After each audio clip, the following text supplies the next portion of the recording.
Olá, tudo bem com você? O programa do Sabiá chega hoje com algumas polêmicas. Mas antes, vamos falar do Somos Gob 2013. Uma nova maneira de se dirigir à maçonaria do Brasil. Encabeçada por ele, Benedito Max Baluc Filho. Foi eminente do Grande Direito de São Paulo, hoje é eminente adjunto, mas tem uma proposta nova de trabalho, juntamente com o irmão William, lá do Distrito Federal de Brasília. Trabalho muito legal que você passa a assistir agora aqui no seu canal 9 da sua nova TV comunitária, na sua NET Mogi. Vamos à matéria, vamos ao discurso, as palavras de Baluc, dos integrantes dessa chapa Somos Gob 2013, que é uma chapa de renovação e tradição dentro da maçonaria.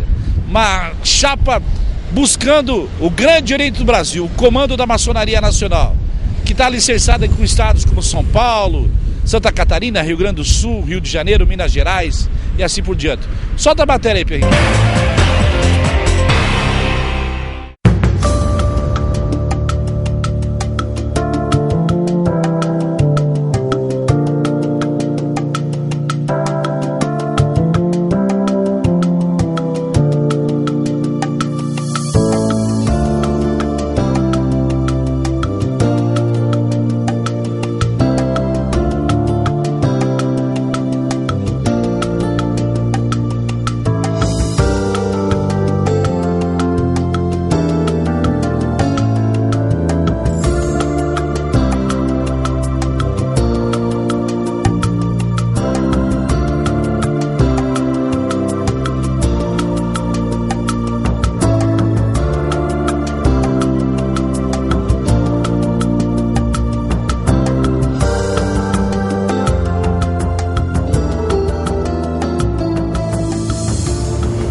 E virou uma campanha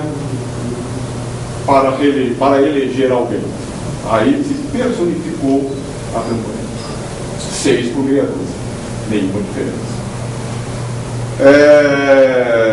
Na ilusão que a gente poderia aproveitar para criar colocar as ideias em prática, nós não íamos conseguir implantar aqui, exclusivamente, pelo que prova hoje, uma propaganda pessoal.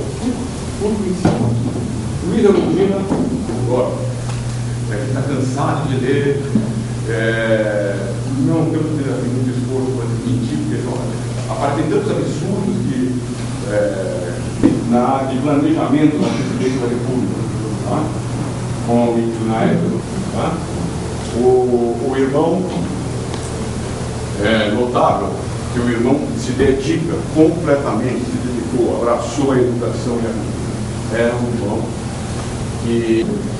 Eu gostaria de comentar com vocês que hoje, efetivamente, é um dia muito importante para esse processo do Grande Direito do Brasil, porque hoje está sendo dada a largada praticamente em todo o Brasil dessas campanhas, não só do Baluc, mas também dos adversários. Nesse momento está ocorrendo a reunião da Soberana Assembleia Federal Legislativa em Brasília. Ontem à noite, já algumas reuniões na capital federal, envolvendo grupos distintos, grupos de apoio ao Baluc, grupos de apoio ao senador, eventualmente grupos de apoio também ao atual mestre, que são as candidaturas presentes. Devem surgir novas candidaturas, não vai precisar, acho que nós não vamos ficar restritos a 3 chapas. Nessa manhã, todos os deputados lá da Assembleia estão recebendo uma carta do irmão Anselmo, que é o Gordo, que é o nosso coordenador aqui também do grupo. E essa carta diz o seguinte: na manhã de hoje, 15 de setembro, na cidade de São Paulo, essa é uma carta que você entrega lá em Brasília. Na manhã de hoje, dia 15 de setembro, na cidade de São Paulo, uma reunião de lideranças maçônicas de vários orientes está consolidando o lançamento de uma campanha para as próximas eleições do GOB. Mais que uma chapa, trata-se da discussão de um projeto de renovação que venha de encontro aos anseios de todos os obreiros que sonham em resgatar a relevância da ordem maçônica no cenário social e político brasileiro. Com a experiência de ter sido mestre instalado, grau 33, ter presidido por 3 mandatos o Legislativo Paulista, depois de ter sido grão-mestre adjunto e grão-mestre titular do Grande Oriente de São Paulo. Nosso irmão Benedito Marques Paluto Filho, possuidor de um importante currículo maçônico e apoiado por várias lideranças de vários estados, tratou de viabilizar sua candidatura ao GOB e, depois de estudar muitos nomes, convidou para ser seu adjunto o irmão William Dalby Almeida de Carvalho, mineiro de Uberaba, formado em Belo Horizonte, residente em Brasília, cujo currículo é digno da importância do cargo. Então, o processo começou hoje, para valer. A partir desse momento, todos nós temos que sair à luta, porque vai ser uma campanha, como vem acontecendo a cada campanha eleitoral. As campanhas maçônicas estão ganhando de longe das campanhas profanas, nos ataques, nas coisas que a gente jamais imaginava ver na ordem maçônica. Então, o único jeito da gente fazer esse projeto ser vitorioso, levar para a gente ter um Grande Oriente do Brasil, voltar a ser a maçonaria que todos nós aqui sonhamos, é a gente dar as mãos, dar ideias, trabalhar junto, arregaçar a manga e pedir em cada loja, em cada visita, que os irmãos prestem atenção nas propostas, porque nós precisamos de renovação. Nós não somos contra nenhum dos concorrentes, nós não somos contra o atual soberano da mesa, ele fez o melhor que ele pôde, mas se ele for reeleito, ele não vai fazer diferente do que ele está fazendo. Nós precisamos renovar, nós precisamos de sangue novo, de novas ideias, de novas propostas, e é isso que essa chapa talvez seja a única que tem conteúdo, experiência e capacidade de apresentar. Meus irmãos, é que hoje nós queremos uma melhora, um avanço. Então nós temos propostas fazer de gestão, não para as pessoas. As pessoas estão lá, elas procuraram fazer esse trabalho do jeito que elas entendem, e a gente não vai estar se atentando à questão de pessoas, e sim no campo das ideias e buscar nosso progresso. Uma coisa que o Sérgio está colocando aí, no jornal, na verdade é uma linha de conduta para evitar de qualquer maneira, qualquer baixaria na campanha. Porque vamos popular. Não vamos fazer campanha com baixaria. Isso aqui é maçonaria. Tá? Se for trabalhar na área de pública, profana, para ter aí fora, acho que o jogo é esse. Na maçonaria não. Se dentro da maçonaria, usando ou não a respectiva autoridade, ou tendo ou não autoridade, estão fazendo isso não é problema nosso. Tá? Tenho certeza, nosso foco, nosso segmento de mercado, se a gente falar mais, nosso alvo é o maçom. É um maçom cansado dessa politiqueira, cansado de baixarias profanas dentro da onda. Tá? Nós vamos ser maçons. Bom, temos certeza que a vitória vem sendo maçons. Uma coisa que nos dá aqui vai ser um alerta: rodem as lojas, vejam o nível de frequência. A frequência para a votação em março começou a ser contada no dia 28 de agosto. Ok? Então, até a primeira semana de março, teve que ter 50% de frequência. Em 2008, tivemos um alto índice de invalidação de votos por conta de baixa presença de irmãos. E de lojas que não controlaram isso e deixaram irmãos que não podiam votar, votarem. Aí está toda a loja perde voto. Mas, sim, ocorreram, como ocorreu na época que nasceu a grande loja, como nasceu a grande loja do Paulista, o maior motivo de cisão, das duas cisões que houve, foi o Poder Central apresentar de supetão, às vésperas da eleição, uma carta para a loja que ela não pode votar porque ela vai mais em frente. Isso aqui está o irmão Geado, federado, o irmão Silvio. Nós lemos, foi em loja, templário. Por que eu vou eleger o Paluto? Por que eu estou trabalhando nessa campanha? Porque conheço muito esse cenário para dizer assim, o Paluto é a melhor opção. Isso indiscutivelmente. Não vou entrar no mérito da questão, porque a gente já definiu que a gente não vai falar de uma oposição. Para nós não existe oposição, para nós só existe uma opção, que é tentar fazer uma maçonaria de verdade. A gente entende que a situação já teve 5 anos para trabalhar, mostrou o que podia fazer. a gente entende que tem talvez uma outra chapa de alguém tentando também entrar já há algum tempo com alguma proposta, mas se a gente for analisar também, essa pessoa não tem essa expressão, talvez nem a vontade e a garra que a gente tem. Então a gente entende que a gente é a melhor opção e vamos trabalhar para isso. O que eu peço?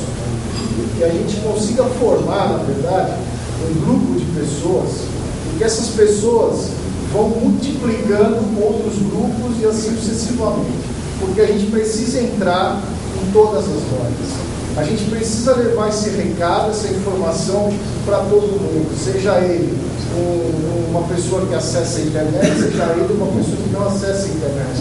Então a gente vai ter o jornal, a gente vai ter a revista, e aí, como é que a gente faz isso chegar nas algumas pessoas? Isso é um problema grave, né? Não é um problema que a gente soluciona fácil, por vários motivos. Primeiro que a gente não tem o meio de todo mundo, segundo que o custo é muito alto, e terceiro que a dificuldade de você fazer isso chegar no tamanho do Brasil, que a gente está falando uma campanha internacional, é uma tarefa difícil. Então hoje a gente tem aqui talvez 100 pessoas, então essas 100 pessoas já tem que sair daqui comprometidas e fazer 300 pessoas na semana que vem, porque a gente tem um espaço muito curto de tempo. E esse espaço muito curto de tempo faz com que a gente agora corra. Agora uma questão minha, pessoal.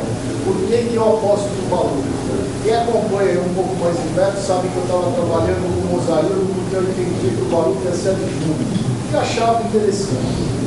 Só que nesse percurso eu comecei a perceber que o Mozaíro não cumpria muito com as suas palavras.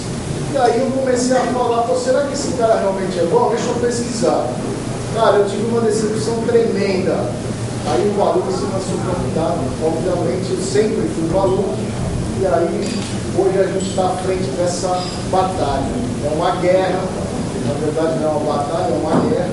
Aí eu conto com vocês assim, nós, na verdade, contamos com vocês com essa multiplicação. A gente precisa disso para ganhar. E a gente vai ganhar.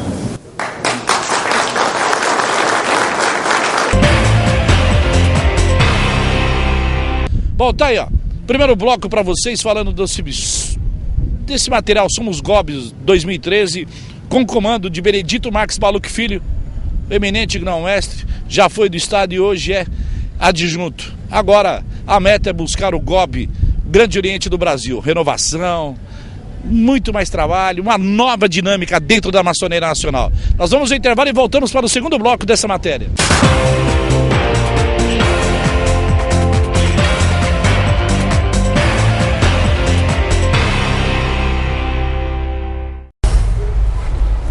Faça como eu. Quer falar muito e pagar pouco? Chegou para você o Fale Brasil. Você tem 100 minutos à sua disposição. Você fala muito para todo o território nacional e também chamadas internacionais. Estados Unidos, Japão, Europa, aqui no novo cartão Fala Brasil, bem próximo de você, numa banca de jornal. Você vai lá, pega o teu Fala Brasil, risca o número aqui atrás, coloca através do 0800 e pronto, você já sai falando. 100 minutos no Fala Brasil.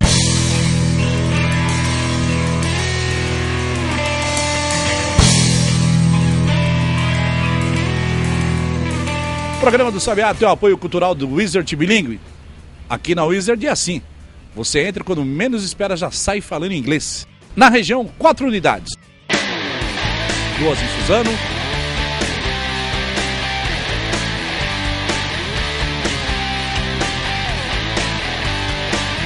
Em Ipuá.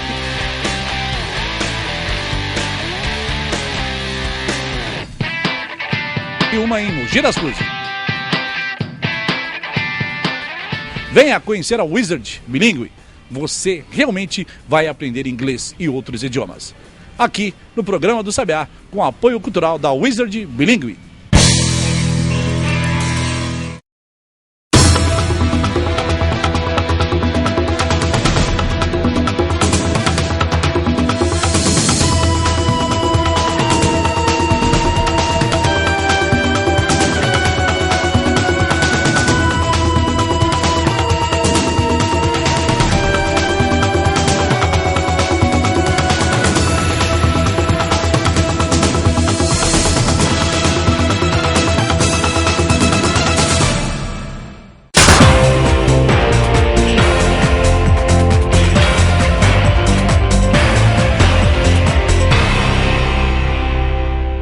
Voltando com o programa do Sabiá para o segundo bloco da matéria Somos GOB 2013, com Benedito Marques Maluf Filho e também com os demais integrantes da sua chapa, da coordenação, dos irmãos da maçonaria empenhado nessa mudança, nessa renovação do GOB do Grande Oriente do Brasil. Vamos ao segundo bloco da matéria.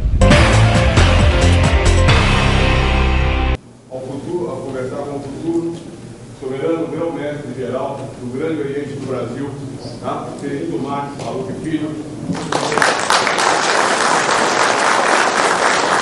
Mas agora, o que nós estamos mais felizes é que nasceram propostas. Nasceram propostas que vocês viram aqui. Propostas que vão mexer na maçonaria gobiana. E que vão mexer com esse continuismo. Porque vão ter que vir agora e falar o seguinte: cadê a proposta? Não, mas eu vou dar uma aula de orientação ritualística. Não, mas o Maluf colocou uma proposta. O Maluf é meio maluco e colocou ali o seguinte: que vai ter um programa de auxílio financeiro para os grandes orientes estaduais e para as lojas. O que você tem para falar com relação a isso? O que nós não podemos é admitir que temos grandes orientes estaduais, hoje não vou falar o nome, que estão fazendo despejo por falta de pagamento. Então prestes a ir para a rua. E as nossas lojas, as lojas que sofrem tanto. E hoje nós temos no Grande Oriente do Brasil 10 milhões de reais que podem ser dispostos de forma competente dentro do programa de auxílio financeiro. Uma absoluta fiscalização. Eu estou dando um exemplo do nosso programa. Então nós chegamos no momento que nós podemos falar que a nossa campanha ela é uma campanha propositiva. Nós não vamos falar de homens, nós não vamos falar de grupos, não vamos falar de pessoas, nada disso. Nós vamos falar do nosso programa para o Grande Oriente do Brasil. É uma campanha nova? Campanha nova. Campanha de Facebook, campanha de Twitter, campanha de fake, né? Campanha de tudo. Mas eu tenho certeza que lá na loja base, quando nós falarmos o nosso programa, nós vamos ter respeito que nós precisamos ter. E outra, se for necessário, é São Paulo que está disputando isso. É a maior maçonaria da América Latina que está oferecendo o que ela tem, não de melhor, mas de coragem para mudar o Grande Oriente do Brasil. Então, meus irmãos, é isso. Quero dizer a vocês que essa equipe aqui não é uma equipe fechada, é uma equipe aberta, é uma equipe que precisa de vocês e da multiplicação que vocês fazem. Vamos participar conosco nesse projeto, nessa vanguarda. Se amanhã nós não formos eleitos no GOB, não tem problema. Percebam, meus irmãos, que nós teremos uma derrota eleitoral, mas não teremos uma derrota política, apenas uma derrota eleitoral, porque as nossas propostas vão incomodar 5 anos qualquer um que for ocupar aquela cadeira em nome do continuismo. As nossas propostas. Que vocês vão conhecer e vão falar: olha, não está boa essa proposta, ou eu tenho uma melhor ainda. Isso aqui não é um prato pronto. Nós estamos chamando vocês para estar lá junto conosco. Aqueles que conhecem o meu trabalho, a minha participação em termos de trabalho, sabem que eu estou falando a verdade. Sozinho, eu só botou um avental bonito. Juntos, nós vamos mudar a maçonaria do Grande Oriente do Brasil. Não nos seus princípios iniciáticos, mas na forma da sua representação, simbologia e absolutamente qualidade que todos nós queremos. Estou me predispondo a esse trabalho. Estou juntamente com o irmão William. Por que o irmão William? Me perguntaram: mas Maluf, por que não um grão-mestre do Estado? Eu falei: porque a chapa é nova. Eu quero trazer absolutamente novidades. Eu não sou novidade de São Paulo. Eu já sou até uma liderança, como é que eu poderia falar, já conhecida, desgastada em termos de anos. Mas sou uma liderança nova no Grande Oriente do Brasil. Então é esse trabalho que eu quero colocar para vocês. E hoje vocês não são apenas ouvintes aqui. Eu queria que vocês se manifestassem, apoiando, criticando, dando sugestão, falando como que vocês podem nos ajudar. Dinheiro é importante, mas dinheiro a gente busca. É fácil arrumar 2, 3 mil reais, mas é difícil arrumar um irmão que nos conheça e que divulgue a nossa candidatura em todo esse estado de São Paulo e do Brasil. Esse irmão não tem preço. E se vocês estão aqui hoje, nessa manhã de sábado, deixando o compromisso com a família de vocês para se engajarem nesse processo com a gente, é porque nós já começamos alguma coisa com fidelidade muito próxima. E com certeza ela vai ser multiplicada. Agora, essa luta não é minha, meus irmãos. Essa luta é de todos nós. O que nós não podemos é cruzar os braços. Nós temos efetivamente, como eu sempre falo, sair da plateia e sermos os protagonistas desse processo de mudança. Porque senão, meus irmãos, nós vamos virar mais do que um clube de serviço estadual. Nós vamos virar um clube de serviço nacional. Nem um clube de serviço mais, porque o clube de serviço ainda tem a fraternidade. Nós estamos correndo o risco de virar um grupo de amigos, distanciado da filosofia maçônica. Passamos um momento muito delicado para quem estiver discutindo, para quem puder analisar o momento da maçonaria de hoje. Vejam bem, meus amigos, analisem a maçonaria de hoje. E não analisem a maçonaria 1, 2, 3, não. Analisem a maçonaria filosófica. Imaginem os 4 ritos que têm supremos maçônicos hoje. Os 4 ritos foram desligados da obediência simbólica. Analisem isso, meus irmãos.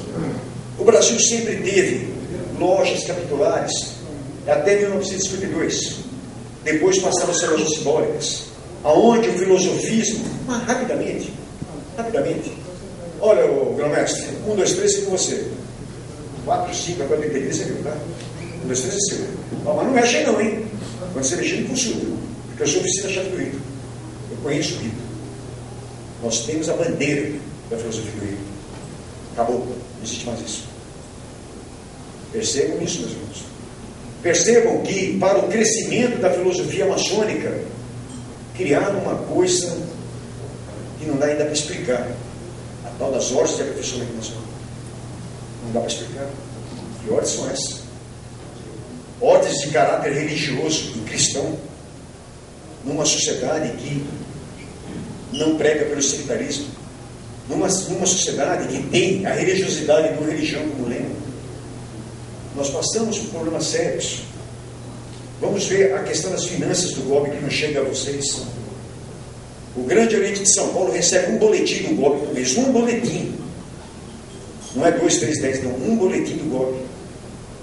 Entre no golpe, na informática. Vamos ver o que está acontecendo para vocês poderem chegar nessa questão de informática. São situações que eu não estou falando de Marcos, não. Eu não estou falando do A, do B, do C, eu estou falando da instituição. Ou nós damos um choque nisso, meus irmãos, ou a gente faz o seguinte: vamos voltar para as nossas lojas, vamos virar para o nosso venerável e falar: venerável, está proibido qualquer assunto que mata a maçonaria aqui. Vamos fazer o nosso 1, 2, 3, vamos fazer a nossa jantaria e vamos fazer aquilo que nós sempre estamos fazendo, uma reunião de amigos. E não é essa a proposta que eu quero trazer para vocês. E digo, só para encerrar, qual é a filosofia do trabalho? Nós somos um sistema federado, grande ali no Brasil.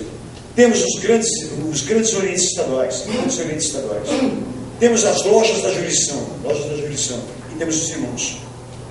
Essa hierarquia significa o seguinte: os irmãos se subordinam às lojas, as lojas se subordinam aos grandes orientes federados, e os federados, por sua vez, o GOB. O GOB não pode chegar numa loja base e falar: faça isso, deixa de fazer aquilo. O Estado Federado não pode chegar no irmão e determinar nada. Há uma hierarquia que tem que ser obedecida. Nós somos 3 poderes, aceite ou não. Se você é contra o poder legislativo, Claudinho, saia do Grande Brasil. Saia. Porque aquela é a pedra da Constituição Maçônica, do Estatuto Maçônico. 3 poderes. Ou você convive politicamente com aquele poder, ou sai da maçonaria. Porque o Grande do Brasil não vai deixar de ser tripartite. Vai para a trilogia, que é monarquia. Nós não somos isso. Nós temos poder judiciário, e na verdade, pelo Estatuto Social, o Jazz é um professor nesse sentido, é um conselho fiscal. Mas está lá o poder judiciário, onde o poder executivo interage com o poder judiciário, onde o poder executivo vai e interfere na eleição da subida da Assembleia Estadual Federal Legislativa, onde está se quebrando o pacto federativo do GOB. Ninguém está vendo isso. Mas o Balu está. O Balu que conhece essa estrutura. O Balu que conhece essas ordens estrangeiras. O Balu que conhece porque ele fez. O Balu que conhece os tribunais. O Balu que conhece como é que funciona uma administração maçônica. O Balu que conhece como é que funciona uma orientação ritualística. Então, peraí. E os outros candidatos? Mas o Balu conhece. Então, peraí. É esse cara aqui que nós temos que tirar dele do processo. Eu não vou conseguir. Porque eu vou contar sempre com vocês. Obrigado.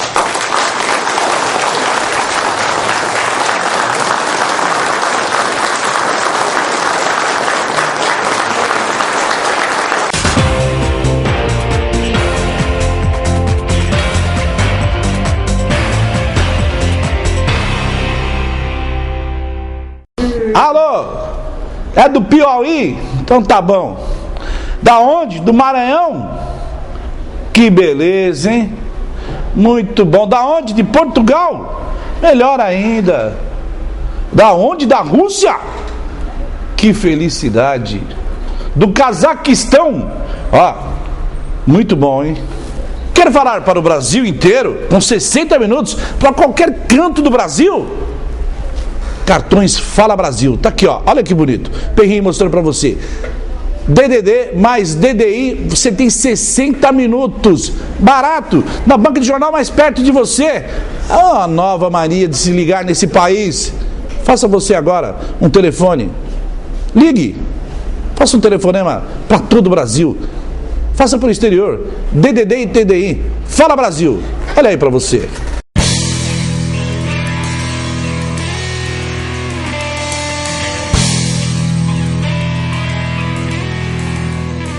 O programa do Sabiá tem o apoio cultural do Wizard Bilingue. Aqui na Wizard é assim. Você entra quando menos espera, já sai falando inglês. Na região, 4 unidades. 2 em Suzano.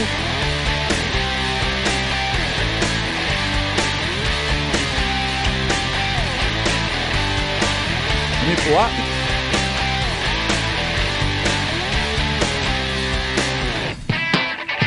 E uma em Mogi das Cruzes. Venha conhecer a Wizard Bilingue. Você realmente vai aprender inglês e outros idiomas. Aqui no programa do Sabiá, com apoio cultural da Wizard Bilingue.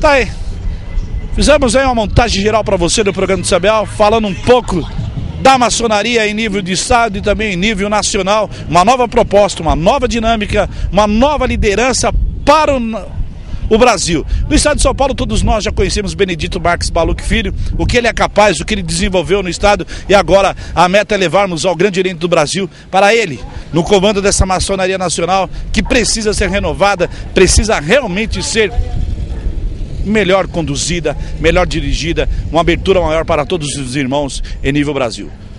Agora, nós vamos soltar uma matéria polêmica. Eu quero pedir até desculpa para vocês que eu me cedi um pouco nessa matéria, tamanha a minha revolta. Nós vamos falar de novo da saúde de Suzano. Eu vou mostrar para vocês o trabalho que eu fiz em frente ao PS municipal, ao PS infantil, e ainda uma entrevista, vamos reprisar a entrevista dessa filha que perdeu o pai lá na Santa Casa de Suzano. Vamos à matéria, solta a matéria aí, Perrinho. O programa do Sabiá volta esta semana com um tema que está em ascensão no município de Suzano. Eu vou falar novamente para você da saúde.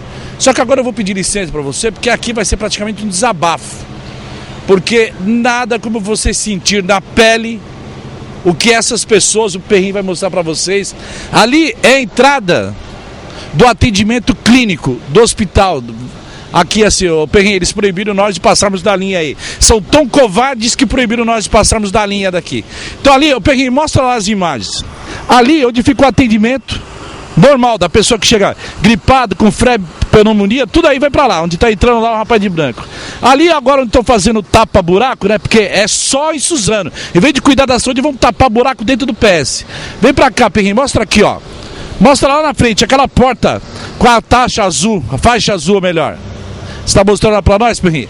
Ali é onde fica o atendimento de primeiro socorro. Aquela porta ali, gente, as pessoas são tratadas como se estivessem no açougue. Ali é o local onde chega o pessoal dos primeiros socorros. Acidente de trânsito, facada, tiro, briga, bêbados, ali chega de tudo. Paz, meus senhores, um médico para fazer um atendimento numa cidade de 300 mil habitantes. Ou seja, Aqui do lado, mostra aqui, Perrinho, é o PS Pronto Socorro Infantil. Durante o dia, durante a noite, ou melhor, apenas um médico pediatra. Lá onde eu mostrei para vocês que é a porta do açougue, apenas um cirurgião e um clínico geral. Para a demanda de 300 mil habitantes numa cidade chamada Suzano. Por que eu estou dizendo isso para vocês? O Sabiá não, gente. Eu passei na pele. Um ente querido meu teve que vir para cá porque foi socorrido pelo SAMU. E nós chegamos aqui por volta das 20 horas.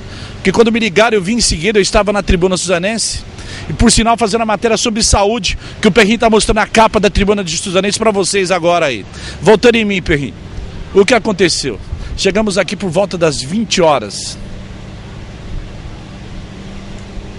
3 horas da manhã, de sexta para sábado, do dia 15, do dia 14 para o dia 15, ou melhor, sexta, 14 e 15, sábado, 8 horas, eram 3 horas da manhã, nenhum de nós familiares tínhamos qualquer informação por parte da diretoria, por parte do corpo médico desse pronto-socorro.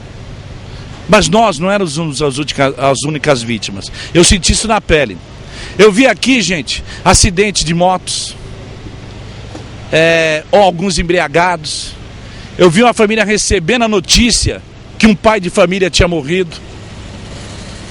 Eu vi um garoto com a clavícula quebrada chegar por volta das 21 horas e 1h30 da madrugada não tinha sido atendido. Mandado tirar o raio-x e o menino estava andando assim, ó. Tudo isso acontece nesse açougue. Porque isso que eu estou mostrando para vocês com o Perrinho, isso é um açougue. Mas só tem um culpado. Cuidado aí, Perrinho, que o pessoal da Guarda Municipal vai te... É perigoso até atropelar você, né? Para mando do prefeito. Eu quero dizer o seguinte. Eu quero que você me mostre agora, Perrinho. Mostre a imagem do culpado da saúde em Suzano. Tá aí a imagem dele. Eu vou falar para vocês. O nome desse cara é Marcelo de Souza Cândido. Prefeito do PT, que acovarda perante uma população de 300 mil habitantes. Estou falando para você, prefeito, vamos para as barras dos tribunais, nós vamos brigar na justiça, mas eu vou mostrar que você é um covarde e não sabe dirigir uma cidade, porque isso aqui é um açougue, isso é um açougue, e o povo não pode mais aguentar as suas mentiras, de dizer que a cidade vai ter um hospital federal, quando a cidade não pode ter um hospital federal, e o pior, o hospital começou lá embaixo, na festa do Peão Boiadeiro. Aí passou para a SUVEP, que também não pode, porque é uma grande mentira. O governo federal não constrói o hospital. O governo federal sim, repassa verbas, mas o hospital não é federal. Então está mentindo para o povo. Essa é a grande realidade. Então o embate agora é nós dois, prefeito. Vamos pro pau, nós vamos para a justiça, nós vamos pro inferno nós dois.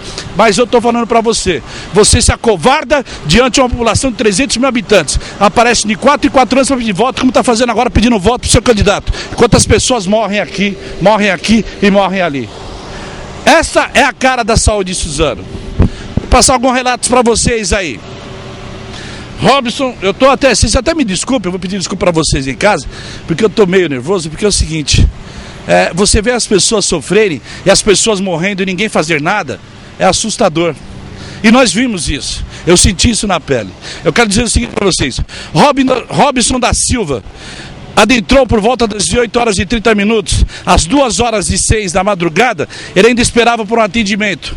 Continuava com o queixo cortado, sem qualquer tipo de ponto, qualquer tipo de curativo. Só fizeram o básico, estancar o sangue. Esse é um deles. Eu tenho aqui... o que mais eu tenho aqui? Giovanni Xavier, esse que eu falei, morador da Casa Branca, clavícula quebrada, chegou por volta das 21 horas aqui, mandaram tirar a radiografia. 2h10, gente, o garoto continuava por lá de fora, num frio miserável, sem ser atendido junto com a mãe e as tias. Esse é mais um caso. O jovem Marcelo Cardoso teve uma convulsão, passou mal, chegou aqui por volta das 16 horas. Eram 3h10 e esse jovem não estava sendo atendido. Prefeito, é um ato covarde do senhor e da sua administração deixar esse povo aqui.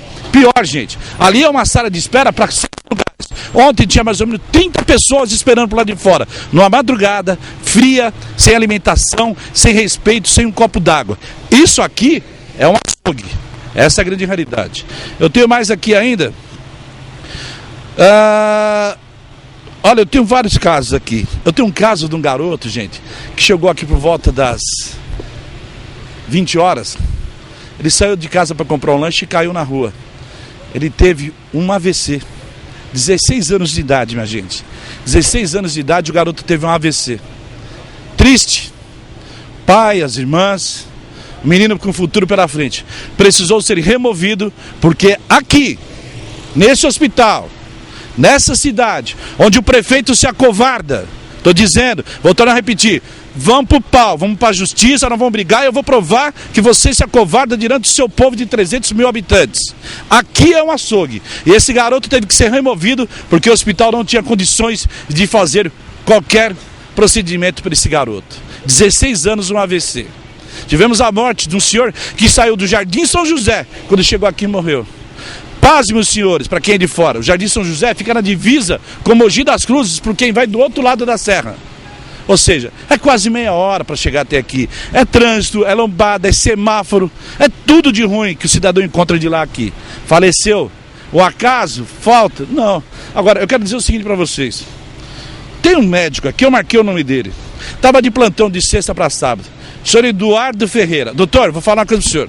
O senhor é passivo de uma denúncia no seu colegiado, ou seja, no CRM, Conselho Regional de Medicina. O senhor é passivo, porque o senhor não sabe atender as pessoas, o senhor não sabe falar com as pessoas. Então, eu vou falar uma coisa para o senhor, é outro também. Eu estou denunciando o senhor no CRM, por sua inoperância de tratar com o público. O senhor não pode chegar numa porta de uma enfermaria, de um PS e gritar, quem é parente de qual, como se fosse um cachorro, que nem cachorro é tratado assim. Então o senhor também. Nós vamos ao Ministério Público, nós vamos ao CRM mostrar também que o senhor fez um juramento quando se formou em médico. E o senhor não está cumprindo esse juramento. Por outro lado, algumas coisas eu quero dizer aqui. Durante toda a madrugada ficou aí a guarda municipal. Não tem culpa, porque aqui era para ter segurança particular. Mas acabou o contrato antes da eleição. Em período eleitoral você não renova qualquer tipo de contrato ou abre-se licitação. Incompetente daqueles que sabiam que nós estávamos no período eleitoral e não fizeram uma licitação decente, de forma qualitativa. O pior, esses coitados que estavam aí na madrugada são estagiários da Guarda Municipal. Poucos sabem, todos eles amedrontados. E não é fácil, gente. Tinha mais de 30, 40 pessoas fazendo pressão para querer saber. Você fica de 3 a 4 horas sem saber o que teu parente, o que o teu ente querido está fazendo lá dentro. Qual é o procedimento, quem está tratando, qual é o médico, você não sabe de nada. Você fica a ver navio em pé, no frio. Por quê? Porque o prefeito com a sua secretária e com seus aspones se acovardam perante uma população de 300 mil habitantes. Essa é a grande realidade.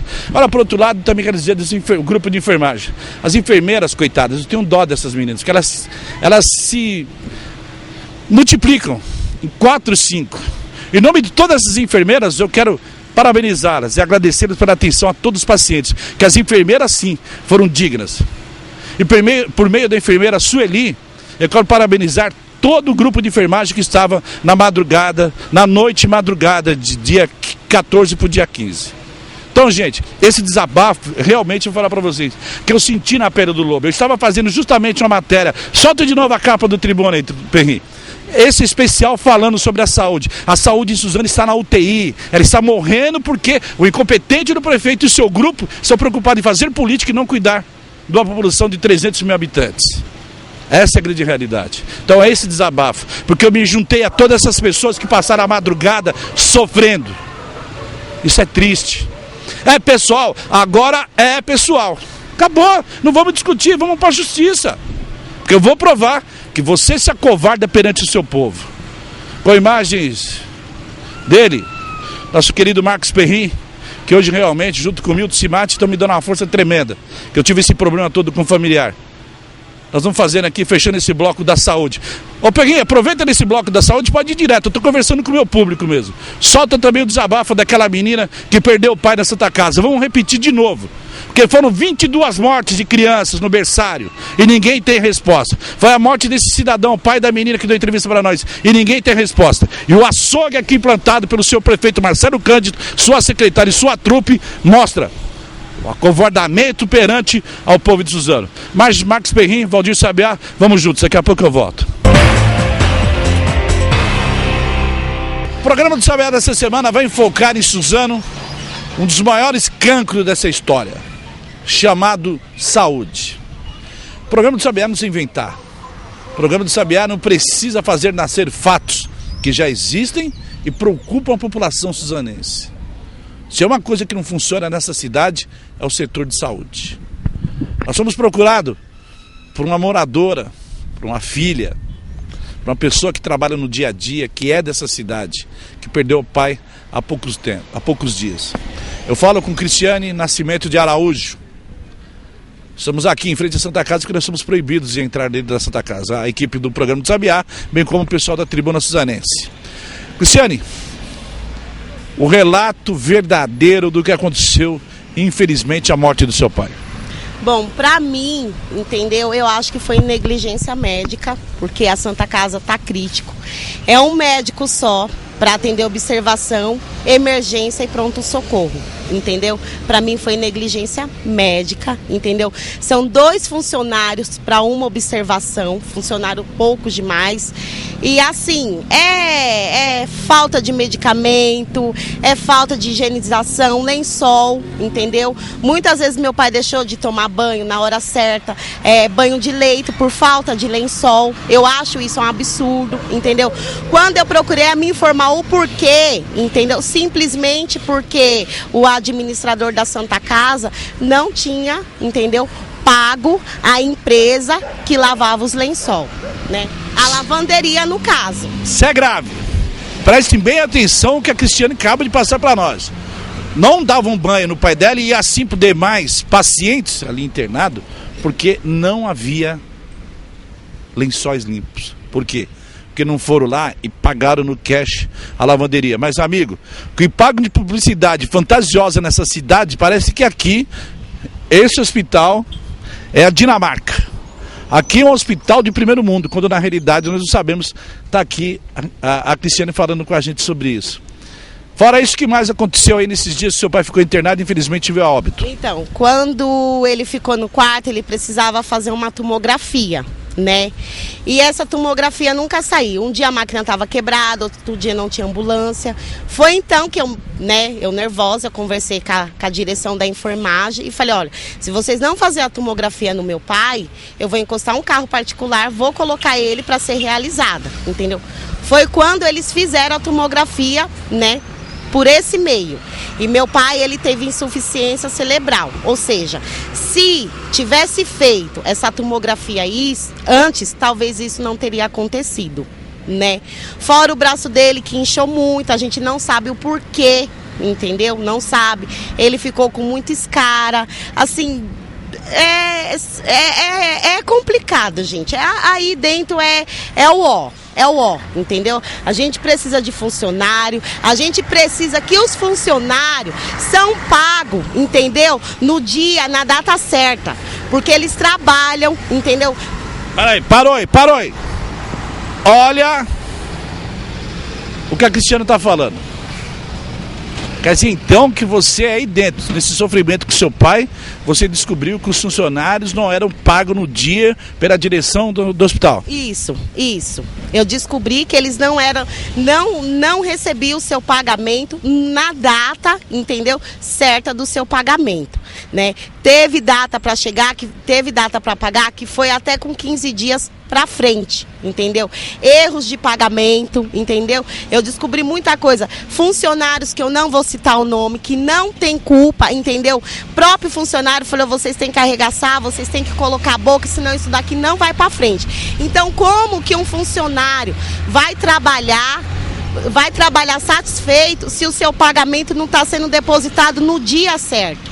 Quer dizer, o mês aí na Santa Casa, pelo que a Cristiane está colocando para nós, tem de 50 a 60 dias, é isso? O mês para eles é mais puxado. Isso, é mais puxado. Eles não pagam a cada 30 dias, eles pagam a cada 60 dias. E isso, a reclamação partiu lá de dentro para vocês, familiares? Partiu lá de dentro para mim. Eu tenho, irmãos, aqui a declaração de óbito do senhor Josué Francisco de Araújo Filho, pai da Cristiane. E aqui diz que ele morreu de broncopneumonia, acidente vascular cerebral. O que os médicos falaram para vocês? Bom, o médico, ele informou, né, que foi um AVC cerebral. Disse que ele estava com broncopneumonal, que 40% de um pulmão dele estava comprometido, entendeu? Só que com o passar do tempo, ele reagiu muito bem, entendeu? Ele reagiu muito bem. Foi passando o tempo, a respiração dele foi cada vez piorando mais. Ele foi ficando com aquela respiração ofegante. A gente até pediu para o médico, perguntou se não era caso de entubar. O médico disse que não tinha necessidade, né? Ele ficou com o inalador desde o primeiro dia que ele entrou, entendeu? A causa da morte tá essa, entendeu? Para mim, entendeu? Foi falta de exame. Se ele tivesse feito essa tomografia antes, para mim não teria acontecido. Vem pra cá, Cristiano, vamos pegar aqui, que senão a gente pega a faixa, eu não quero pegar a faixa. Depois de tudo isso acontecido, vocês familiares acreditam mesmo, vocês falaram com a direção que foi negligência médica, faltou mais alguma coisa no atendimento do seu Josué? Faltou, com certeza faltou mais atendimento, sim. Faltou a atenção, né, dos médicos, mesmo porque eu já disse que era um médico só para atender três alas, né? Os médicos em si, eles não têm culpa, porque é um médico só, entendeu? Para atender 3 alas. A falta daqui é falta de médico, falta de funcionário, falta de enfermagem, entendeu? Aliás, falta de tudo. Porque, pelo que eu sei, o único lugar que não falta medicamento aqui na Santa Casa é na emergência. Entendeu? Porque no quarto do seu pai também faltava medicamento. Na observação e na emergência, até o ponto, pra gente saber até o ponto que a gente sabia o que ele estava tomando de medicamento, os medicamentos estavam corretos, entendeu? Depois que ele veio a falecer, entendeu? As informações que eu busquei para estar dando essa entrevista hoje, o único lugar, entendeu? Pessoas que trabalham aí, que não falta medicamento, é na emergência. É só na emergência. Você dizia para nós, quando nós estávamos preparando essa entrevista, preparando o que eu digo, nós nos arrumamos, porque a gente não foi lá forçar ela a falar, não. Ela que procurou a equipe de reportagem, e aqui é utilidade pública, o programa do Sabiá, como é a Tribuna Sanense. Procurou, falou, aqui não tem frescura, não. No quarto do seu pai havia um banheiro. E todos daquela ala usavam o banheiro? Sim, todos daquela ala. Quando ele estava no quarto, eu perguntei o porquê, eles dizem porque estava reformando. Só que assim, o meu pai ficou no leito só, tinha um outro senhor também que estava no leito só. Nesses 2 leitos, cada leito tinha um banheiro. Então os outros pacientes saíam dos outros quartos para usar o banheiro onde meu pai estava. Paciente com acompanhante na cadeira de roda, paciente que mal conseguia andar para tomar um banho, para usar o banheiro. Entendeu? É crítico. Tinha paciente que pedia até licença para usar o banheiro, sabe? Tinha paciente que pedia licença para usar o banheiro. Olha só, gente, a situação é crítica. Eles colocam na mídia comprada por eles, que a Santa Casa tem um atendimento 1, 2, 3, daqui a pouco vão fazer a 15ª unidade nessa cidade. Mas lá dentro, a realidade é outra. Mostra aí, Perri. A realidade lá é outra. Eles escondem uma verdade. Péssimo atendimento, negligência médica, falta de estrutura. Tem 22 mortes a serem esclarecidas de recém-nascidos, que para a secretária de saúde no município de Suzano foi apenas uma fatalidade. Vai dizer isso para 22 mães, o que é a fatalidade de perder um filho. E agora está aqui a Cristiane com a família falando do seu Josué. Mais uma morte nessa Santa Casa. E assim, não adianta ter um hospital bonito, ter uma reforma, não adianta. O que a gente precisa é de médico, é de funcionários, é de auxiliar, é gente capacitada, entendeu? É maquinário, é exames. Para atender no pronto-socorro, a gente faz a ficha, de 3 a 4 horas para ter um atendimento. De 3 a 4 horas. Mesmo, e quando a gente entra, mal a gente é examinada. Por quê? Porque tem tantos pacientes, entendeu? Que a gente acaba sendo mal atendida por ter uma superlotação de pacientes. Você disse que o médico tinha marcado, ele passava a visita, estava marcado para as 10 horas. Qual é o horário que ele passava? Ele sempre passava umas 2 horas. Quando era o horário de visita na emergência ou na observação, que o horário era curto, né? Assim, a gente sempre tinha que esperar. Então é assim, a gente esperava na medida do possível. Quando não dava mais, a gente precisava dar um show para o médico tá podendo falando para a gente o que, se o meu pai reagiu, se o meu pai não reagiu, entendeu? Na sexta-feira, que o médico falou que meu pai já estava em fase terminal, o horário da visita era das 4 às 4h30. A família, minhas outras irmãs veio para falar com o médico, elas chegaram aqui às 4 e chegaram em casa às 8 da noite, porque a gente precisou esperar o médico desocupar, entendeu, do pronto-socorro, para ele estar dando a informação do estado do meu pai. Olha, nossas condolências à família do senhor, do pai da Cristiane. Não é fácil. O que ele pode desejar para vocês agora é muita paz, que ele descanse em paz, seu Josué, e que vocês continuem lutando. Com certeza, com certeza. O que depender de mim, eu vou fazer mais e mais e mais para a Santa Casa melhorar, porque a gente, isso daqui não é emprestado, não é de graça. A gente paga os impostos, a gente tem direito, entendeu? Pelo menos a saúde aqui tinha que andar, mas infelizmente não anda, vai cada vez para trás. É pessoas e mais pessoas morrendo, é pessoas e mais pessoas pegando infecção, são pacientes, mais pacientes vindo com um caso, indo embora com outro caso, entendeu? E assim, se depender de mim, com certeza, o que eu puder fazer, entendeu? Se alguém precisar para acompanhar, o que depender de mim é bola para frente, a gente vai fazer por onde melhorar isso. Porque o povo suzanense, entendeu? Eles não dependem de esmola, eles pagam por isso. Então a saúde em Suzano tem que ser a saúde perfeita. Perfeita. Vou terminar essa matéria com a frase dela. O povo suzanense não precisa de esmola, eles pagam por isso. Bom, gente, o desabafo foi esse, não tiro nada que eu falei. E a proposta é essa, é mostrar que se acovardam diante do governo de Suzano. E quem sofre é uma população de 300 mil habitantes, tá certo? Com essa matéria eu vou fechando mais um programa do Sabiá de hoje, dia 20 de setembro de 2012, aqui pelo Canal 9 da sua nova TV comunitária, sua NET Mogi. Programa do Sabiá. As imagens, toda a produção é dele, Marcos Perrin. A apresentação é minha, Valdir Sabiá. Eu volto com você na próxima semana em mais um programa do Sabiá aqui pela NET. Vamos juntos. Valeu, gente.